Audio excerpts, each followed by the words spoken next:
Esta es una Dreamcast.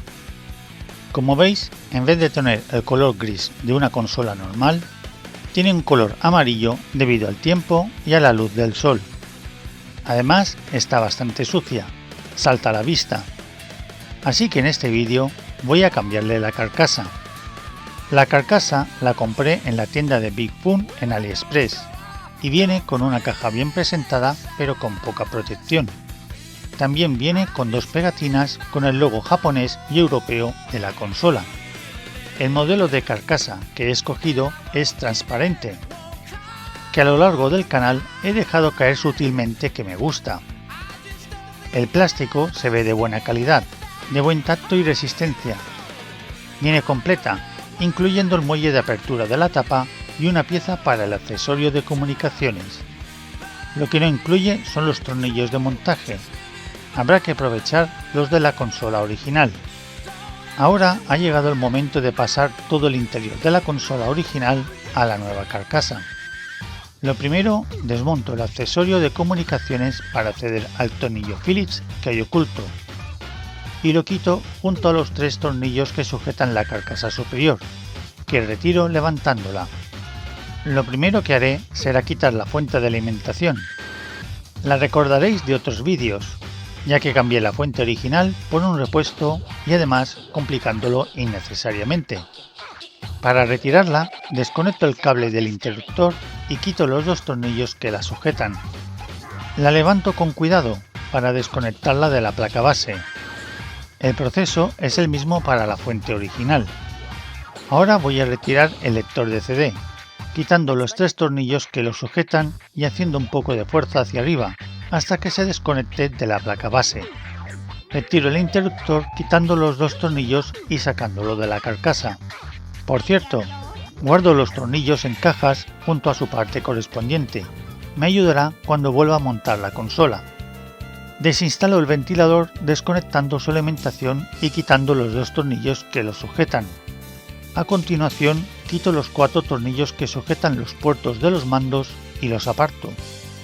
Esta parte tiene truco, hay que rotar la placa de los puertos hasta desencajarla y poder retirarla, ya que la parte frontal todavía no se puede sacar de la carcasa.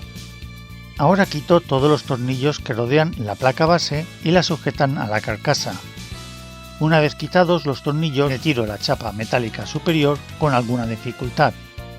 Después retiro la placa base y seguidamente la chapa inferior, también con cierta dificultad al estar muy encajada en la carcasa. Con todas las piezas fuera de la carcasa original, es el momento de instalarlas en la nueva carcasa. Solo hay que repetir los mismos pasos en orden inverso.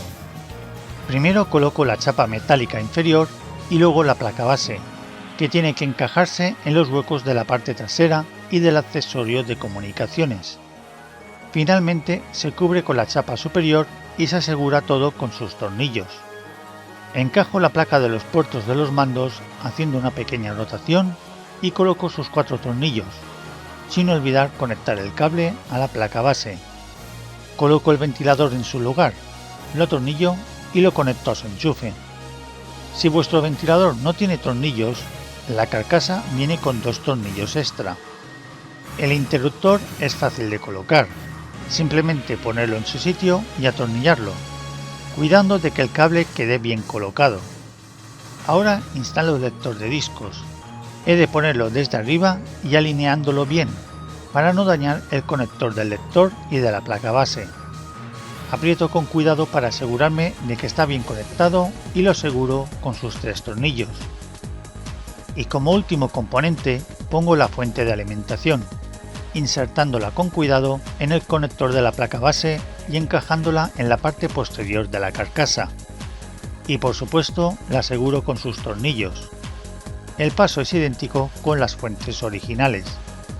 Para ir terminando, coloco la tapa superior de la carcasa, le doy la vuelta y coloco los cuatro tornillos que la cierran.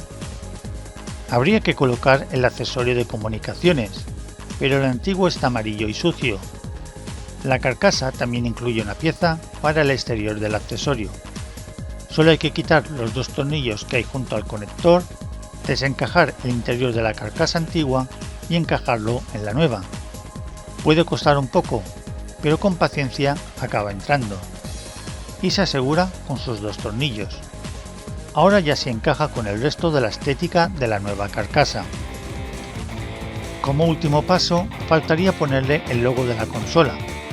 Se pueden usar los repuestos incluidos en la carcasa, pero yo he decidido despegar el logo de la carcasa original y ponerlo en la nueva. También he despegado las otras pegatinas originales que he pegado en la nueva consola, pero es algo opcional. La carcasa ha mejorado mucho estéticamente y en mi opinión las carcasas transparentes dan un aspecto moderno, atemporal a las consolas. Además se puede ver cómo gira el disco al arrancar la consola.